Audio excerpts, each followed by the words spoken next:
Eu vou pregar baseado no tema O Decreto de Nazaré, quando o céu assina a sua alforria. Para quem não sabe, a alforria é a sua carta de liberdade. E Jesus Cristo passeou comigo quando ele entrou em Nazaré ali, que ele foi ler. Eu já preguei sobre isso no sentido de Naamã e da viúva, mas eu vim trazer um novo decreto do Senhor, que na verdade desde quando ele veio e poucos de nós entendemos, é o decreto de Nazaré, quando o céu assina a sua alforria. Pode colocar aqui, Abraão, não tem problema não. Vontade. Obrigado, meu querido.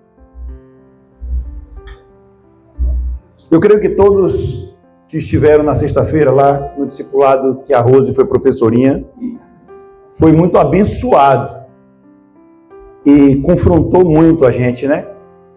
Mas eu creio que ninguém saiu envergonhado, saiu fortalecido, né, de se colocar. E o culto hoje vai ser na mesma pegada. E quem tiver a Bíblia aí pode abrir no livro do doutor Lucas, capítulo 4, o versículo 14 a 23. Lucas 4, 14 a 23. Talvez eu intercale com alguma palavra, porque esse é meu estilo. Eu gosto de passear na palavra de Deus e ir explicando. Lucas 4, 14 e 23. Amém? Amém. Então Jesus... É interessante sempre quando fala isso, né? Então Jesus, no poder do Espírito, que torna tudo diferente, voltou para a Galileia e a sua fama correu por toda aquela região. E ensinava nas sinagogas, sendo elogiado por todos. Jesus foi para Nazaré, onde havia sido criado. Num sábado entrou na sinagoga, segundo o seu costume, e levantou-se para ler. Eu quero que vocês entendam que Jesus passou uma boa parte da infância, adolescência dele nessa cidade de Nazaré. Ele sai, né? Vai para Galileia. E ele ia voltar para aquela turma, que já era uma turma íntima dele. Era uma turma que brincava com ele, que tinha aquela pracinha que se encontrava. Não sei se jogava bolinha de gude ou pedrinha de gude naquela época. Mas eles brincavam ali, era o pessoal que ele conviveu na adolescência. E essa informação é muito importante. Porque está escrito, né? Um profeta não tem honra na própria casa. Um profeta não tem honra na própria família. Um filho, às vezes, tem honra em todos os lugares, mas não tem na sua família. Por quê? Porque muitas vezes a pessoa vê como um camarada. Ó, o camarada Abraão, então é difícil julgar como pastor. E aí vai, porque já criou junto, cresceu junto. Tem tantos amigos, né, que se tornam pastores, mas quando é amigo de infância, a gente continua chamando pelo apelido até. Porque é mais forte, porque é mais íntimo. E esse era o ambiente que Jesus estava voltando, um ambiente familiar. Sai um rapaz e volta um leão, né? E retorna para lá adulto. Mas não era uma pessoa que ia passar despercebida. Jamais. Porque a fama de Jesus tinha corrido, vocês ouviram aqui dizer. As pessoas elogiavam Jorge, a pregação dele. Estavam dizendo que ele fazia muitos milagres. Uns até diziam, veja só que absurdo, que ele poderia ser o Messias. E ele entra nessa sinagoga, e aí o verso 17 vai dizer: então lhe deram o livro do profeta Isaías, e abrindo o livro, achou o lugar onde está escrito. Deus é tremendo, né? Tantas profecias, tanto tudo, mas ele vai abrir onde está escrito uma profecia exatamente nesse texto aqui do versículo 18, que é uma profecia de Isaías. O Espírito do Senhor está sobre mim, porque ele me ungiu para evangelizar. Entendam, eu vou parar aqui um pouquinho, porque é fácil eu ler e vocês saberem que isso se trata de Jesus Cristo. Mas não é fácil para um povo que, entre aspas, idolatrava o Deus, esperava o Messias, mas não queriam ali, porque não queriam perder o poder. E Jesus estava lendo uma passagem. Ninguém esperava que ele dissesse que esse era ele. Ele estava lendo um texto que dizia assim: o Espírito do Senhor está sobre mim, porque ele me ungiu para evangelizar os pobres. Enviou-me para proclamar libertação aos cativos e restauração da vista aos cegos, para pôr em liberdade os oprimidos e proclamar o ano aceitável do Senhor. Tendo fechado o livro, Jesus o devolveu ao assistente e se sentou. Todos na sinagoga tinham os olhos fixos nele. Jesus vai ler exatamente o texto que fala do Messias. Todo mundo esperava que ele falasse alguma coisa, que ele explicasse alguma coisa, Rose, do texto. Ele não, ele fecha o livro e senta lá na cadeira separada para o Messias. Acho que o pessoal queria matar ele, gente. Mas tem uma particularidade nesse texto que eu não sei se vocês perceberam. Esse texto que ele abre está na primeira pessoa. Está na primeira pessoa. O Espírito do Senhor está sobre mim, porque ele me ungiu. E se você não sabe, Cristo significa ungido. E aí todos os olhos fitos nele, e ele finaliza. Hoje se cumpriu a escritura que vocês acabam de ouvir. Imagina a cena. Todos na sinagoga achando que era mais um sábado comum. Mais um dia comum. Não, vamos dar honra àquele menino que saiu daqui, o cara que estava na pracinha com a gente lá, ó. Estou dizendo que ele está pregando bem, que está de boa. Provavelmente ele vai, né, se humilhar aqui diante de nós, já que nós somos os mestres da lei, tal. Um dia comum, Eliane. Ele entra, velho, e quebra tudo. De repente ele diz, sabe esse Messias? O Cristo que vocês estão esperando? Sou eu. É isso que ele estava dizendo. Sabe o que foi profetizado sobre a semente da mulher que ia pisar na cabeça da serpente? Não, não é Maria e seu manto, não. Era Jesus. Ele era a semente que nasceu da mulher. Sou eu. Sabe o que foi anunciado sobre o filho de Davi que sentaria no trono eterno? Sou eu. Se cumpriu hoje tudo isso. Eu sou Cristo, eu sou o próprio Deus. Isso aqui é tão forte. E o versículo 22 vai dizer, todos davam testemunhos dele e se maravilhavam das palavras cheias de graça que lhes saíam dos lábios. Perceba o choque, Abraão, que eles não queriam aceitar a verdade, porque ao mesmo tempo que eles não aceitavam, eles se maravilhavam. Não é este o filho de José? Né? Não é esse o filho de Jorge, filho de Leda? Não é esse aí o filho de alguém? Como Deus pode usar tanto? Então Jesus disse, sem dúvida vocês citarão para mim um provérbio. Médico, cure a si mesmo. Dirão, tudo que ouvimos que você fez em Cafarnaum, faça-o também aqui na sua terra. Glória a Deus. Não preciso orar, Abraão já orou. E eu quero falar algo tremendo aqui essa noite. O para quê? Se você faz, doutor, a faculdade de como é que fala? De advocacia, de direito, é para alguma coisa. Para servir, para proteger os direitos da pessoa. Se você faz, Isaac, alguma coisa, se você faz lá o ato de salvar vidas, é para salvar vidas. A gente veio aqui sempre para alguma coisa. Então esse para quê é a coisa mais importante que tem no Evangelho. Porque é sobre esse para quê que eu estou aqui hoje. O Espírito do Senhor está sobre mim, porque Ele me ungiu para. Isso é tremendo, porque o ungido do Senhor, Ele é ungido para uma missão. Você também, Silvia, foi ungida para uma missão. Todos nós aqui fomos ungidos por Jesus para uma missão. Não tem um sequer que esteja aqui sem um propósito. Jesus fala isso na parábola das minas, por exemplo. Dá para entender isso, não é? Dá para colocar na vida também, porque a gente está aqui por um propósito. Ele me ungiu para pregar boas novas. Boas novas significa, ele me ungiu para pregar o Evangelho aos pobres. Sabe o que o Messias veio fazer? Sabe qual é a mensagem de Cristo? Está aqui, o Evangelho. Só isso. Cristo veio para trazer o Evangelho. qualquer coisa que preguem por aí, além disso, são demais coisas que Jesus chama de resto. Jesus veio para proclamar o Evangelho. Acabou. Quem não está proclamando o Evangelho, está proclamando as demais coisas que ele fala para a gente não ir atrás. E o que é esse Evangelho? Olha o que Romanos 1, de 15 a 17 fala. Olha que coisa linda. Por isso, quanto a mim, estou pronto a anunciar. Ó Paulo sendo imitador de Cristo. Quanto a mim, estou pronto a anunciar o Evangelho também a vocês que estão em Roma. Agora veja o poder desse Evangelho.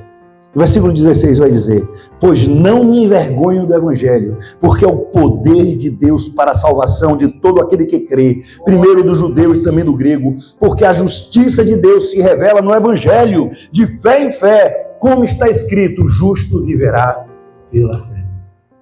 Eu não quero que vocês saiam daqui esquecendo disso aqui, de jeito nenhum. Cara, vejam isso, velho. Primeiro, o Evangelho é o poder de Deus para todos aqueles que o recebem. Amém. Glória a Deus. Olha o que é o Evangelho, é o poder de Deus para todos que o recebem. Agora, olha a segunda característica. O Evangelho revela a justiça de Deus. Como a gente ainda pode escolher o que perece depois de uma frase dessa? Poder de Deus para a salvação. Mas há um engano grande aqui, Rose, que eu queria que você prestasse atenção. Sabe qual é? Esse engano é quanto à salvação, porque ele fala, é o poder de Deus para a salvação dos que crê.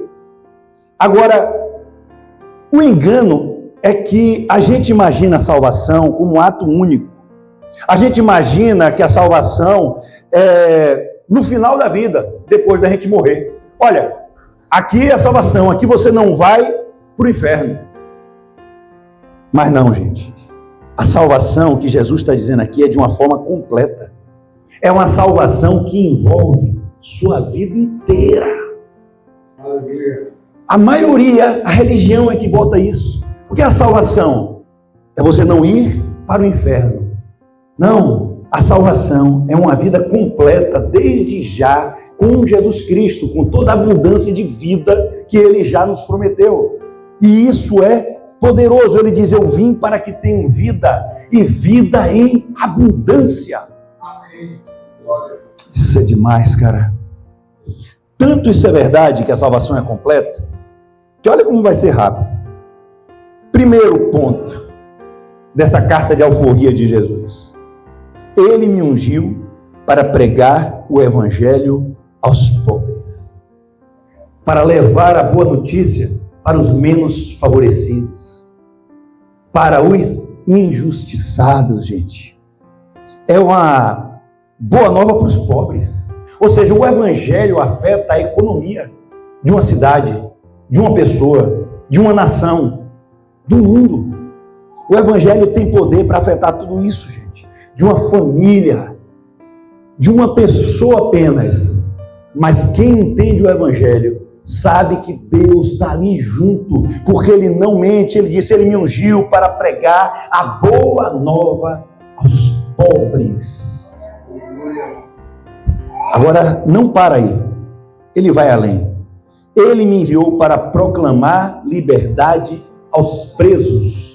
O Evangelho toca na vida social, ele toca na sociedade, ele vai tocar os presos que estão presos mesmo fisicamente, mas também os presos em muitas coisas. O Evangelho muda aqueles que estão presos no vício, estão presos na pornografia, estão presos no alcoolismo, estão presos nas drogas, estão presos no mundo, nas diversões, em qualquer coisa. As pessoas que estão presas, somente o Evangelho pode nos libertar.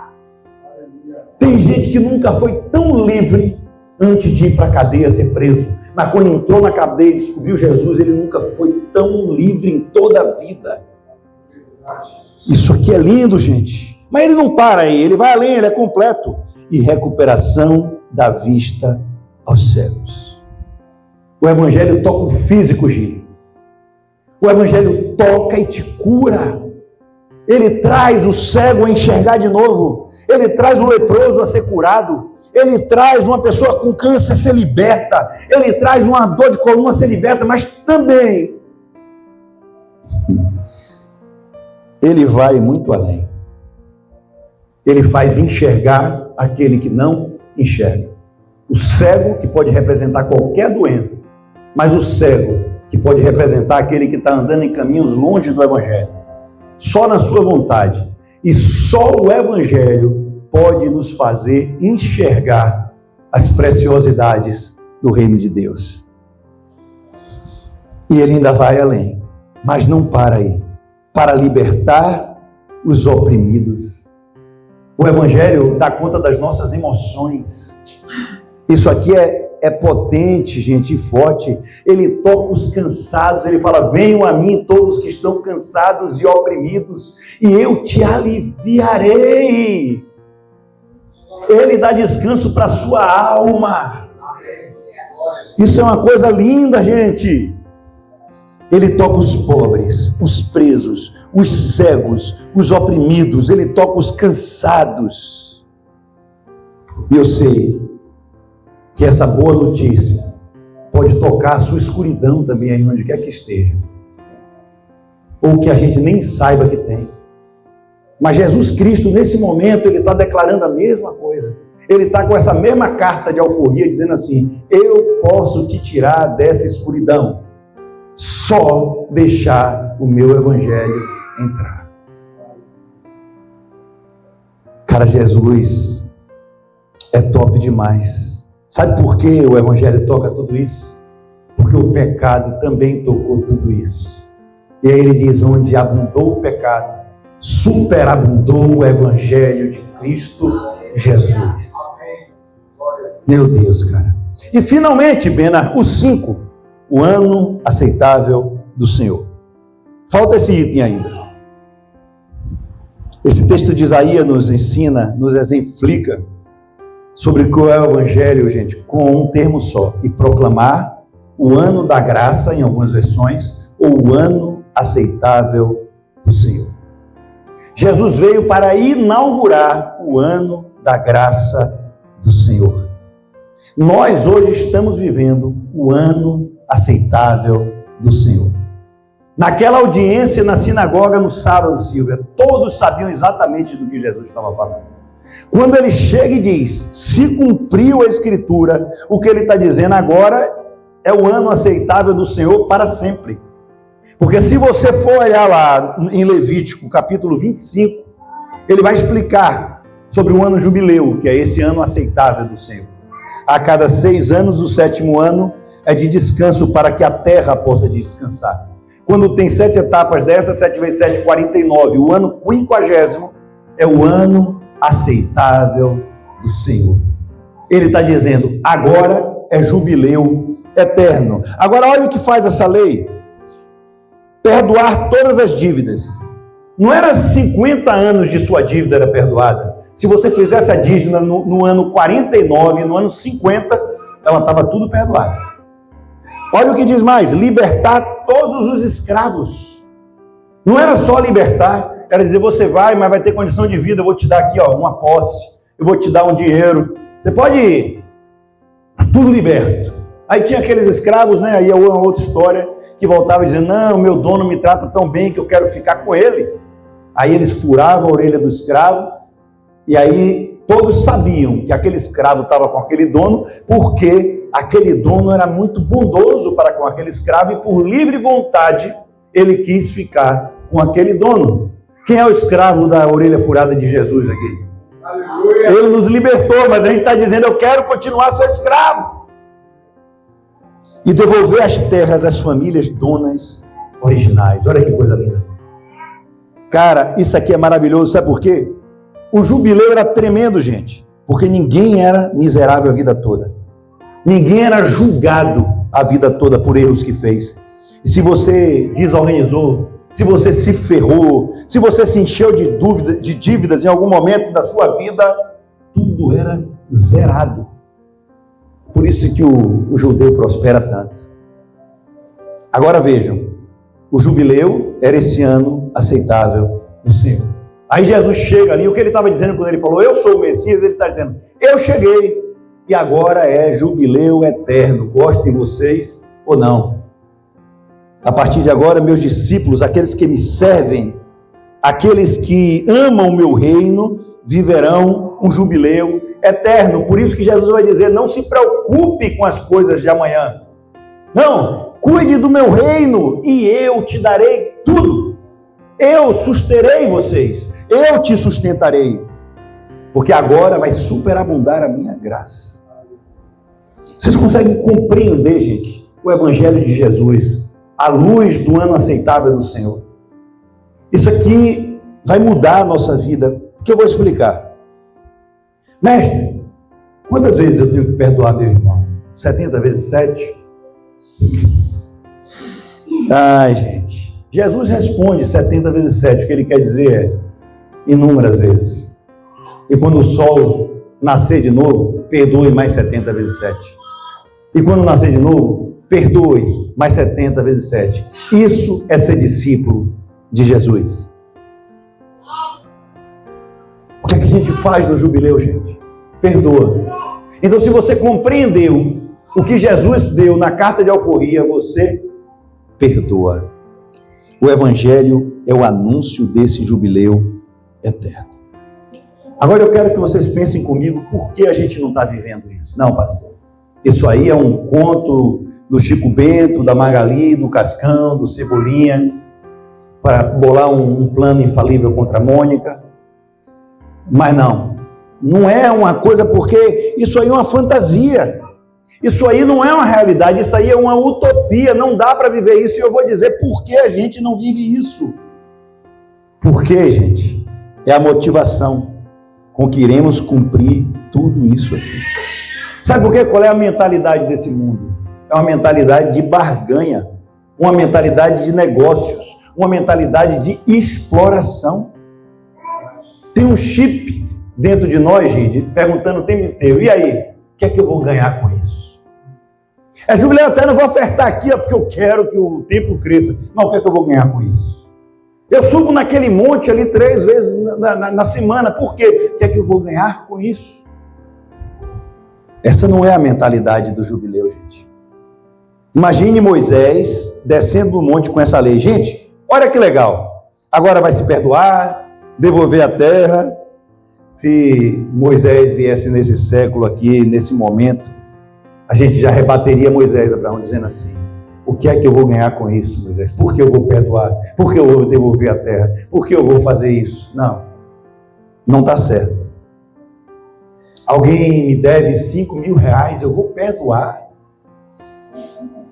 Virar 10 vezes mais, Deus? Não é assim? Eu vou no culto buscar a minha bênção. Não é assim? É a mentalidade, gente, de tudo ser negociado com Deus. Por que eu vou perdoar essa pessoa? Eu vou ser abençoado com isso? Por que eu vou devolver a terra? Virar 10 vezes mais em bens materiais e no mundo vindouro a vida eterna? Por que eu vou dizimar? Por que eu vou ir ao culto? Eu vou receber de volta? Não pense que é com a gente, não é com a gente, gente, porque até as nossas relações humanas estão cheias de interesse, e Jesus Cristo, ele deixa bem claro, porque ele sabia que ia acontecer nessas igrejas que tem área VIP, nessas igrejas que tratam um diferente do outro, e Jesus Cristo diz, quando vier um pobre, e quando entrar uma pessoa famosa, rica, não trate diferente.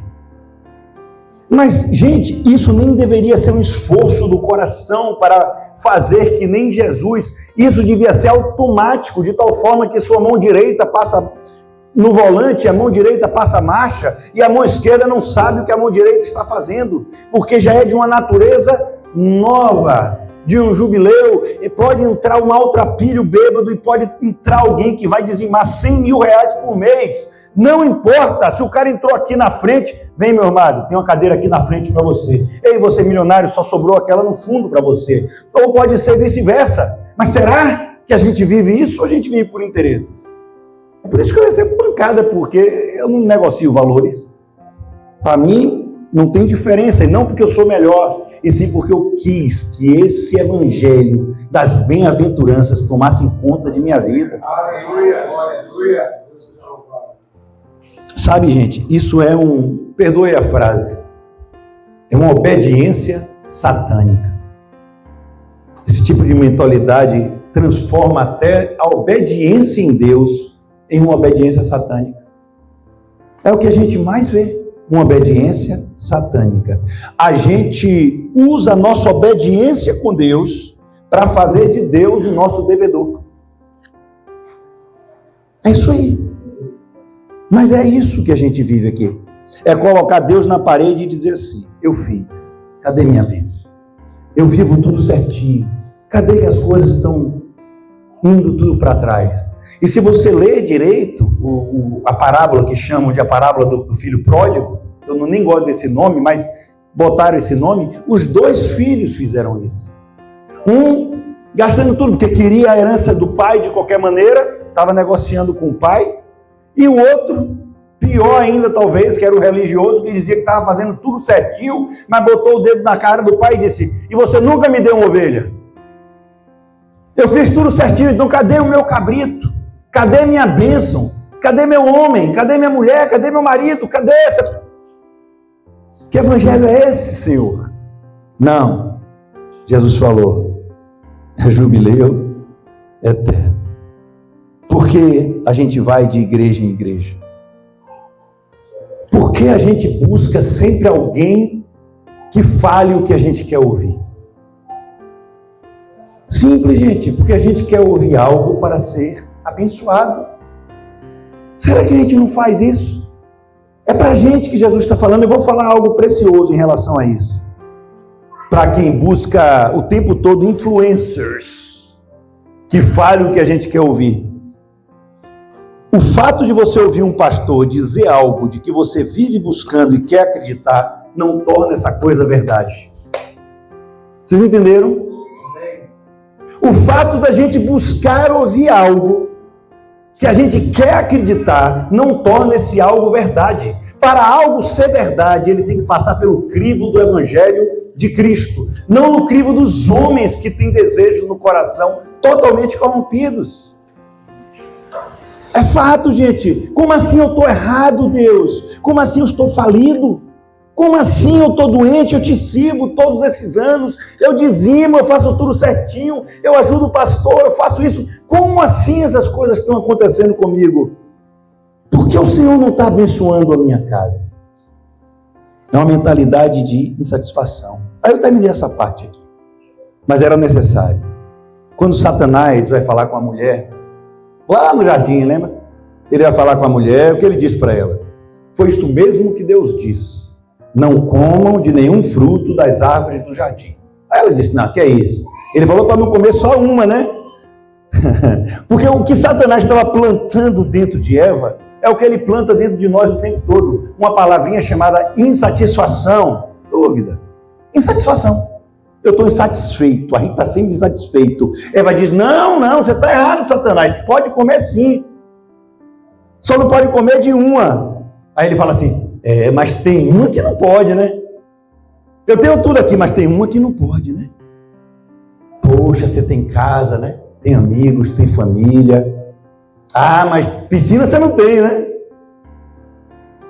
Ah, mas você sabe isso e aquilo. Que cara que sabe tanta coisa. Ah, mas matemática você não sabe, né? Essa mentalidade parece bobo, mas é a mentalidade que fica a sensação sempre constante em nós de que falta alguma coisa. Ou seja, nada é suficiente. Nada é suficiente. E a gente fica buscando. Agora eu vou falar do coração correto. Quando Deus entrega essa lei para seu povo, qual deveria ser o coração deles para receber? Qual a força que Deus apresenta para eles receberem? Não sei se você leu lá. Lembre-se de que você foi escravo no Egito e que o Senhor, seu Deus, o redimiu. É por isso, vou ler de novo. Lembre-se de que você foi escravo no Egito. Lembre-se que vocês foram escravos do pecado. Lembre-se onde vocês estavam. Agora olha aqui. E que o Senhor, seu Deus, os redimiu. Por isso que hoje eu lhe dou essa ordem. Eu não sei se vocês estão entendendo, gente. Quando eu chego para Deus dizendo, o que eu vou ganhar com isso? Deus me responde, não é o que você vai ganhar com isso. É o que você já ganhou com isso. Eu te redimi antes de você merecer. Eu te amei antes de você me amar. Eu te resgatei antes de você me resgatar. Agora, em resposta a tudo isso, você faz. Não é para esperar nada em troca, porque eu já te dei tudo. Você tem tudo. Amém. Meu Deus, cara, vocês são co-herdeiros junto com Jesus Cristo. E eu também. Ele está dizendo, ei nação, eu estou inaugurando o ano aceitável do Senhor, onde vocês vão perdoar as dívidas. Por quê, Senhor? Porque eu te perdoei primeiro. Alguém pode dizer que é o contrário aqui? Você vai amar, não vai mais guardar rancor. Por quê, Deus? Porque eu vos amei primeiro. Vocês são devedores de uma dívida eterna, condenados para sempre no inferno. E eu te resgatei. Porque ele fala assim, agora vai e faça o mesmo. Vai e leve esse mesmo evangelho. Vai e leve esse mesmo amor. Vai e perdoe as dívidas. Vá e liberte os cativos. Vá e faça tudo isso. Por que, Senhor, eu vou parar minha vida para isso? Porque eu já fiz tudo isso primeiro em você. E que de graça eu te dei, de graça você tem que dar. O evangelho é lindo. O evangelho é um anúncio de Jesus, da carta de alforria. O evangelho, para quem entende, é Jesus chegando aqui agora e dizendo, não te falta nada. Vocês têm tudo. Oh, meu Deus. É que eu sempre brinco com isso aqui, que existe um vazio dentro de nós. Isso aqui é uma verdade. Esse vazio é do tamanho do infinito. Eu sempre digo, Isaac, assim, qual a metade do infinito? O infinito dividido por 2 é quanto? É infinito. O infinito dividido por 100? Uma partezinha do infinito continua sendo infinito. Então, gente, nada preenche. Nenhum prazer mundano preenche. Nada que você possa imaginar. Uma coisa legal. Uma coisa legal, eu gosto de malhar. Eu posso malhar todos os dias. Não preenche. Só dá uma alegriazinha momentânea aqui, ó. Depressão vem depois, se não tiver Cristo. Posso fazer qualquer coisa, ir em cinema, ir em festas, qualquer vida que eu gosto de fazer alguma coisa, nada preenche. Para preencher um buraco do tamanho do infinito, só com o infinito. Aí Deus fala assim, porei dentro de vocês o meu espírito, e farei com que andem nos meus estatutos, guardem e observem os meus juízos. Porque para preencher o seu infinito, só eu enchendo você com o infinito do Espírito Santo. Isso é lindo, isso é glorioso. Só com Deus a gente vai ficar completo. Mas nunca vai estar bom. Não importa seu carro, o tamanho da sua casa, não importa as saídas e viagens, tem sempre uma voz na cabeça da gente dizendo, te falta algo. A mesma coisa que Satanás fez com a mulher, é a nossa cabeça fazendo com a gente. Aí o que é que Jesus veio fazer? Pregar esse velho homem na cruz. Pregar essa velha mulher na cruz. Pregar nossas vontades na cruz. Porque ele é mau? Não, porque ele sabe que a gente só vai ser completo quando a gente deixar ele entrar e fazer morada, gente. Não falta nada. A graça de Jesus já nos basta. Olha o que fala 2 Pedro 1, 3-4. Pelo poder de Deus nos foram concedidas todas as coisas. Pelo poder de Deus foram-nos concedidas todas as coisas que conduzem à vida e à piedade. Pelo pleno conhecimento daqueles que nos chamou. A gente precisa conhecer de Deus se a gente quer ter todas as coisas boas de nós. Por meio delas, Ele nos concedeu as suas preciosas e muito grandes promessas, para que por elas, pelas promessas, vocês se tornem coparticipantes da natureza divina, tendo escapado da corrupção das paixões que há no mundo. Jesus já nos deu todas as coisas que conduzem à vida. E por que, Abraão, não estamos desfrutando dessas coisas, Jorge? Porque a gente insiste em escolher as coisas que conduzem à morte. Cada um aqui. Jesus está dizendo, gente, o que parece que você está abandonando sua vida, você está ganhando. É isso que ele quer dizer: quem perder a sua vida por amor do meu nome, esse a achará. Eu já contei a história do relógio perdido no churrasco.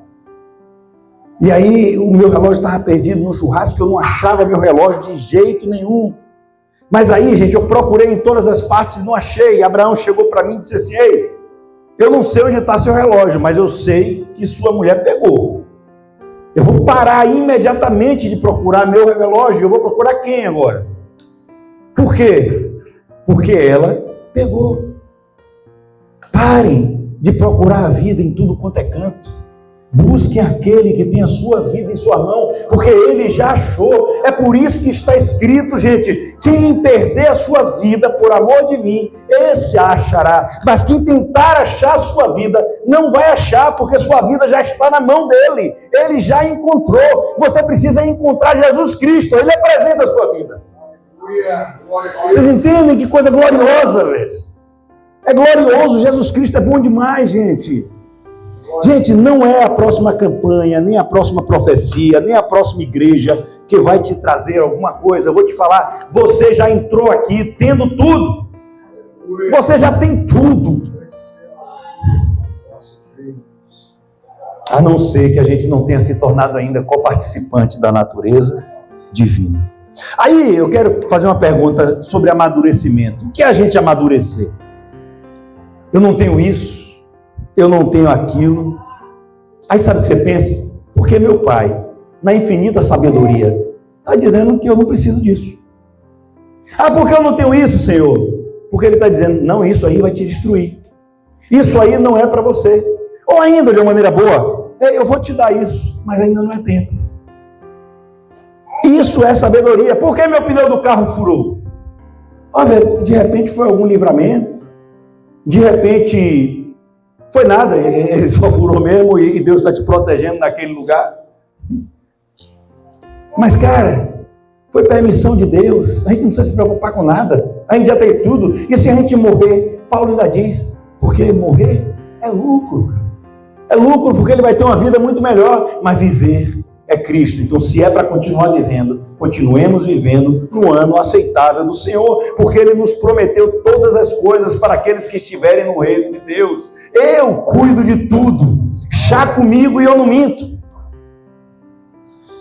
Olha que coisa forte aqui. A gente é pagão. Pagão não é quem paga direito, não, gente. Pagão é aquelas pessoas de qualquer outra religião que ora, reza, mas não é para Jesus Cristo. É para qualquer outro Deus. Porque, olhe bem, se pegarmos a mentalidade desse século, a gente ora porque nos falta algo. Eu vou orar. Vem cá, ore para o meu pai, não tem problema nenhum. Mas a gente vai orar. A gente espera, né, Bena, ficar desgramado. Ore ali. Ontem mesmo, né, a gente ora ali pela tia de Abraão, ora ali para o meu sogro, olha ali para que Deus cure, olha ali para isso. É uma mentalidade de pedinte o tempo inteiro. Essa oração é bem-vinda, não me entendam errado. Mas a gente ora porque a gente não tem isso, não tem aquilo, e a gente quer de Deus. Por quê? Por que isso, gente? Então a gente vai a Deus para convencer Deus. Eu estou tentando colocar lógica na cabeça de cada um de nós. A gente vai a Deus para tentar convencer Deus a nos dar algo. Então a gente vai no culto e o único não convertido da igreja é Deus. Porque a gente pede uma coisa, o único que não quer fazer aquilo que a gente quer é Deus. Deus precisa se converter. Na maioria das igrejas. Né? Olha o que Jesus disse, gente. Vocês estão orando, olha, não é Maurício. Quem lê Bíblia sabe. Vocês estão orando, Bena, por comida, por bebida. Vocês estão orando por vestimenta. Os pagãos oram assim. Porque o Pai já sabe tudo o que vocês precisam. Vejam as andorinhas no céu. Vejam os lírios no campo. Nem Salomão se vestiu. Tamanha glória. Ainda mais, vocês não valem mais do que todas essas coisas.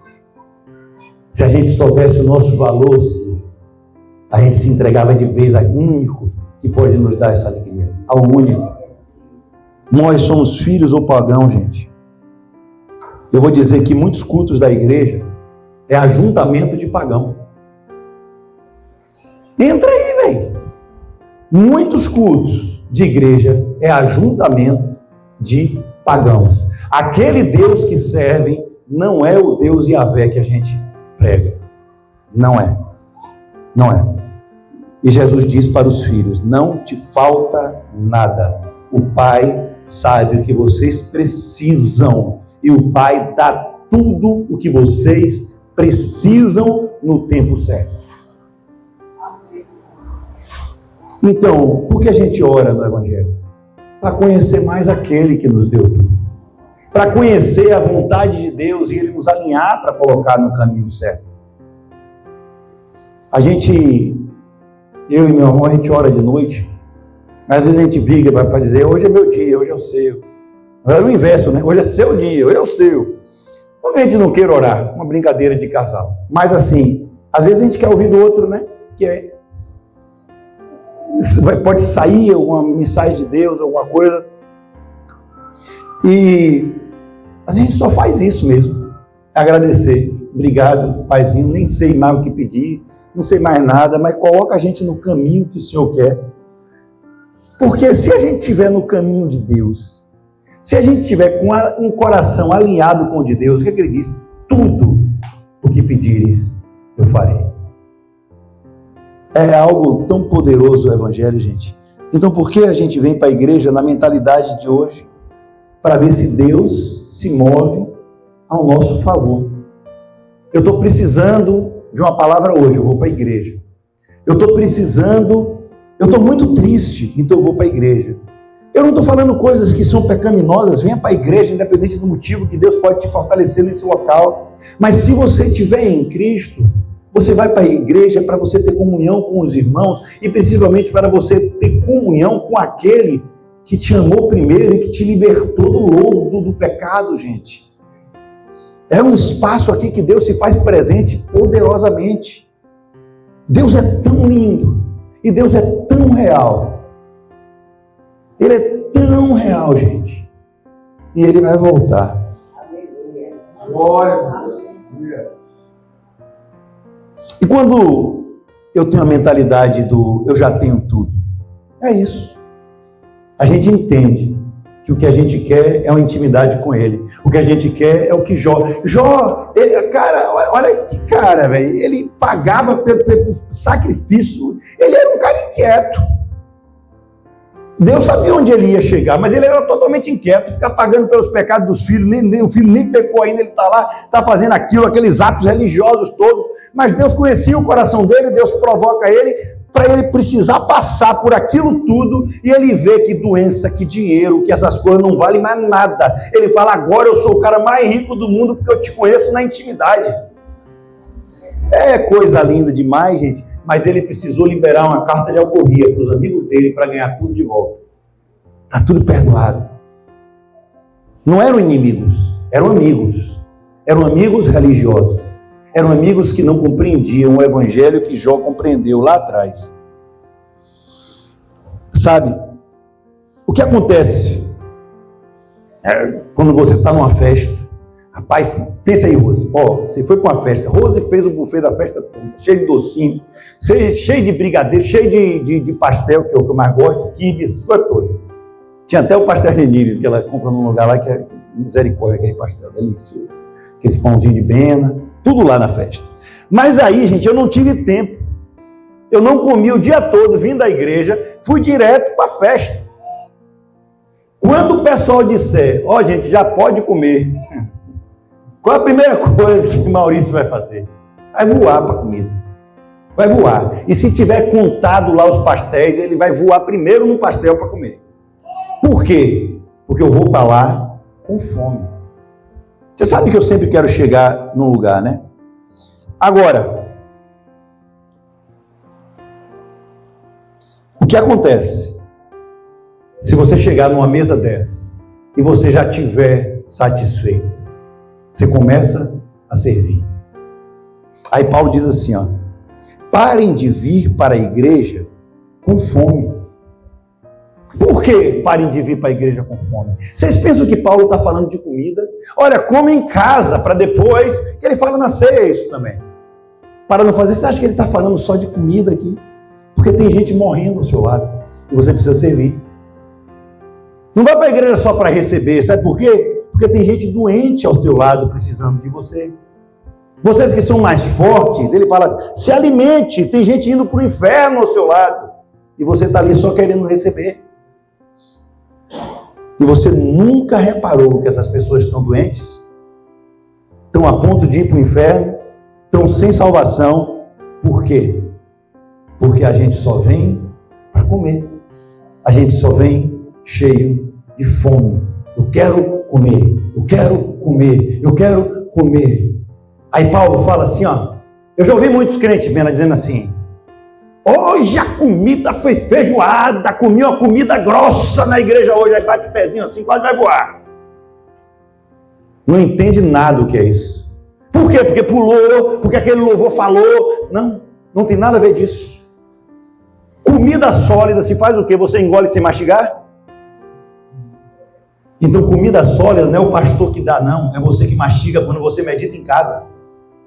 Aleluia. Aí Paulo diz, ó, venha alimentado.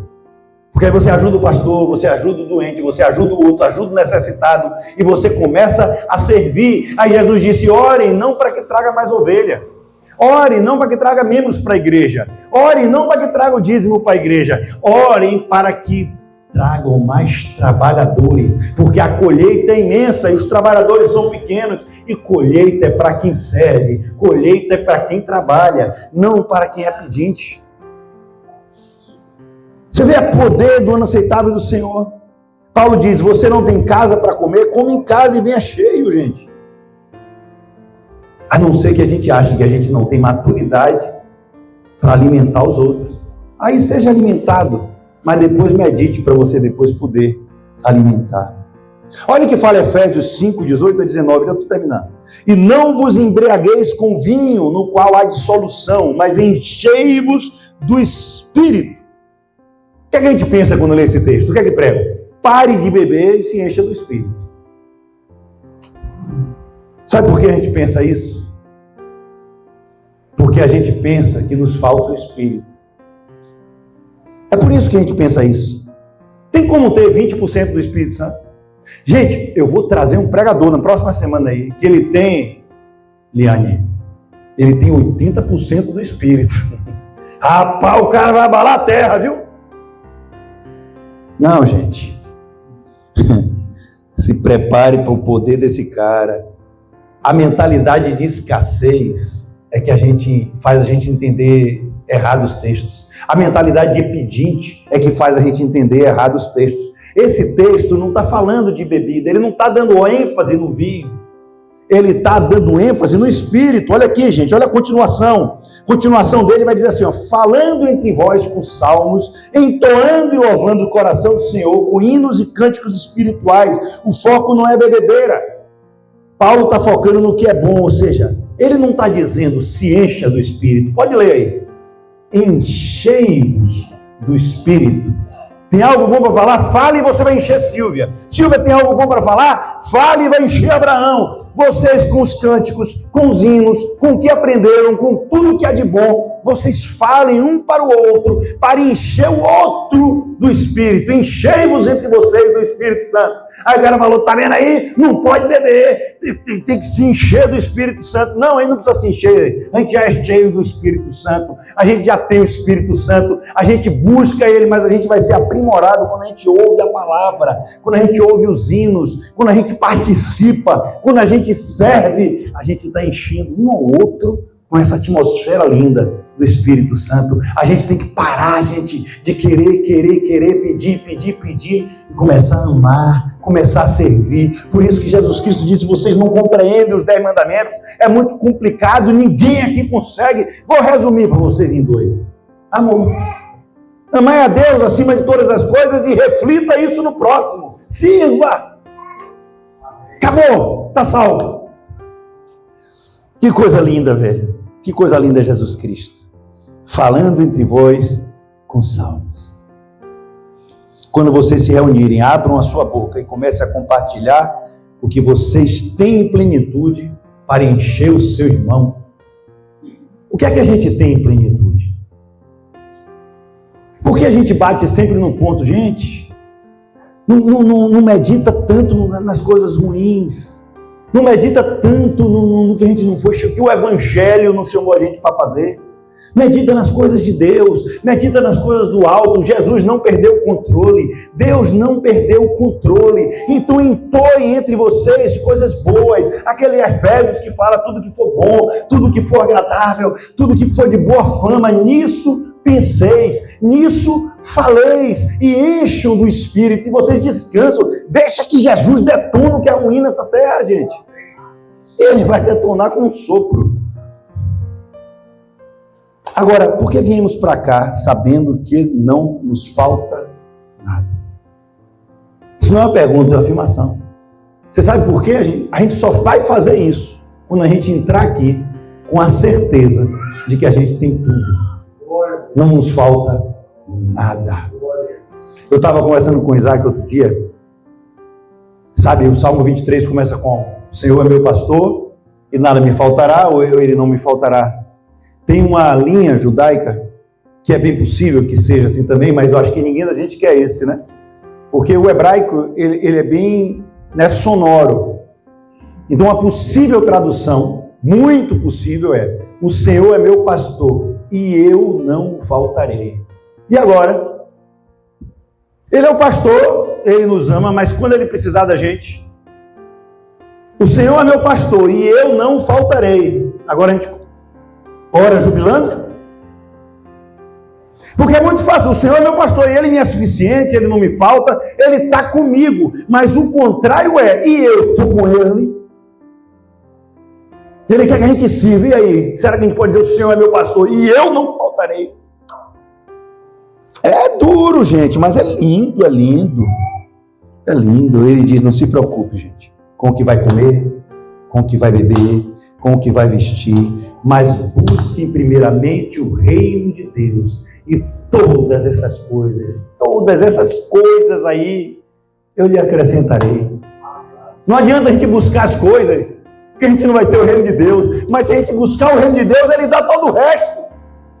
Aí os caras querem botar a mão e profetizar: eita, receba lá, baixara na mais seu carro. Aí eu pego e falo: morra para o mundo. Se você morrer para o mundo, você recebe o carro. Mas se você quiser receber o carro, você não recebe nem o carro, nem Jesus Cristo. Não é, velho? Ai, meu Deus. E o desafio final, para a gente terminar. Vamos ficar de pé um pouquinho. Esse desafio final agora é potente, viu? Final de ano, vou dar uma de Rose no discipulado agora. Eu vim aqui propor algo nesse final de ano para todos nós, mas só para quem desejar. Evangelho não é imposto. Evangelho a gente tem que receber, aceitar esse desafio aqui. Tudo no Evangelho vem de um coração transformado. Eu queria que a gente pensasse assim. Vamos supor, tá? Hoje é o 50º ano, ou seja, hoje é o ano jubileu. Aceitável pode ser também o ano da graça. Hoje é jubileu, por isso que veio a palavra jubilem. Então, que a gente venha comunicar: o ano aceitável do Senhor já chegou. O ano aceitável do Senhor já chegou e é eterno. E o desafio é o seguinte: primeiro, olhe para cada um do que está aqui hoje. Olhe para cada um aí, olhe, só uma olhada, não precisa falar nada. Olhe para cada um, incluindo a minha vida, aqui das 100, e pense até nos que são daqui e que não vieram, não puderam vir, ou que já estiveram aqui. Pronto. Agora pense, não tiver nome na cabeça de ninguém, não tem problema, mas pense em qualquer pessoa que já te machucou, ou que você machucou, ou que te deveu, qualquer coisa, qualquer pessoa que não fez bem a você, que passou por sua vida, pode ser um amor, pode ser, não importa. Pessoas, eu quero que vocês pensem. Agora, depois disso, nós vamos agora fazer o seguinte. Liberar o perdão com alegria. Ela está perdoada de tudo, todas as dívidas, de tudo. Você vai liberar, é o ano, está devolvendo tudo. Você está liberando tudo aí. Qualquer dívida desde hoje para trás será perdoada. Desde hoje, dia 21, para trás será perdoada. Não estou falando, eu estou falando nesse ambiente que você convive, esse ambiente da ICEM, esse ambiente familiar, esse ambiente de igreja. Qualquer mágoa de hoje para trás será perdoada. Se alguém te magoou daqui ontem, está perdoado. Qualquer coisa que seu irmão fez para você, ou você fez para ele, será perdoada. Não nos lembraremos mais. Isaac, você lembra aquela dívida que eu tenho com você? Lembra? Ou não? Não? Se é não, é esse o espírito. É esse o espírito. Não. Acabou. É jubileu, Jesus Cristo disse. Hoje é o primeiro dia de uma nova chance para cada um de nós. A gente está liberando no mundo espiritual esse ano jubileu. Jesus Cristo está aqui essa noite. Ele me fez falar isso aqui. Ele está dizendo, eu vim para perdoar os pecados, devolver a vista aos cegos, deu vista aos doentes, não quero guardar mágoa de ninguém, tudo o que fez antes. Tem gente aí, gente, que tem dor na consciência aí, de tanta coisa que já fez no passado. Ei, coloca agora, não precisa esperar chegar em casa não, e nem precisa se expor. Coloca agora na cruz de Cristo, pede perdão para Cristo, porque o perdão está liberado aqui. Você vai sair daqui hoje liberto, você vai sair daqui hoje sem nenhum pecado, nada mais, tudo foi perdoado. Todas as dívidas foram perdoadas. Todo o seu coração foi liberto. Tudo que você falou de errado, de tudo. Não. Amanhã, dia 22, a gente vai acordar. E não existe nenhuma pendência a nenhum irmão e a nada no mundo espiritual. Está tudo perdoado. A gente vai mergulhar nas águas do esquecimento da vida de ontem. E a gente vai ressurgir nas águas do Espírito que nos perdoou, nos amou, nos curou, nos resgatou de graça. E nessa mesma graça estamos levando isso ao nosso irmão. Andar ao lado de Jesus, gente, era andar do lado de alguém satisfeito. Tem alguém satisfeito aqui hoje? Tem alguém satisfeito aqui hoje? Glória a Deus. Então aplauda o nome do Senhor. Glória a Deus. Glória a Deus. Isaac, dê seu filho aí e vem fechar o culto aqui em oração pra gente. Vou botar só para ficar a oração. Palavra poderosa. Glória a Deus. Amém. Palavra linda, né, irmãos? Pra gente começar a semana, terminar esse finalzinho de ano com esse poder. Eu costumo dizer que esse lugar é como um restaurante. A gente não dá para conhecer o cardápio e nunca provar nada, né? Precisamos colocar na boca tudo que foi dito aqui, experienciar para que a gente possa caminhar pelo tapete da existência desassombrado, tomando posse pela fé desse poder. Porque foi o que o pastor acabou de dizer aqui, que o Evangelho é poder de Deus para a salvação de todo aquele que crê. Então, quando esse poder, ele não pode ser algo fictício. Tem que ser uma realidade na nossa vida. Para que a nossa vida ela mude por completo. Isso precisa ser uma realidade na nossa vida.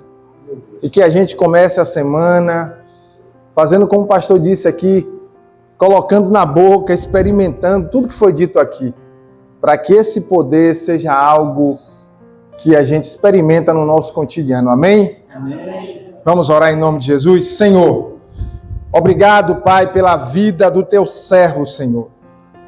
Que o Senhor usar aqui nesta noite, Pai, para trazer uma palavra simples, mas poderosa, Senhor. Pai, que o Senhor continue abençoando, Pai, a vida do pastor Maurício, de Alana, Pai, este casal. Que Que o Senhor continue fortalecendo, Pai, sustentando com a Tua graça, Senhor. Pai, eu quero orar também, Senhor, pela vida de cada irmão, de cada irmã, Senhor, que veio aqui nesta noite, Senhor. Porque entenderam, Pai, que o alimento que é servido aqui, Pai, é um alimento, Pai, que produz vida ao nosso ser, Senhor. Pai, que esta palavra que foi ministrada aqui, Senhor, seja colocada, Senhor, na centralidade do nosso ser e não na periferia do mesmo, Senhor. Pai, que esta palavra, Senhor, este evangelho, esta boa nova, Senhor, possa influenciar, Pai, o nosso pensar, o nosso sentir e o nosso agir, Senhor. Pai, que esta semana que vai se iniciar, Senhor, seja uma semana, Pai, diferente de todas as outras semanas, Senhor, vivida por cada irmão, por cada irmã aqui nesta noite, Senhor.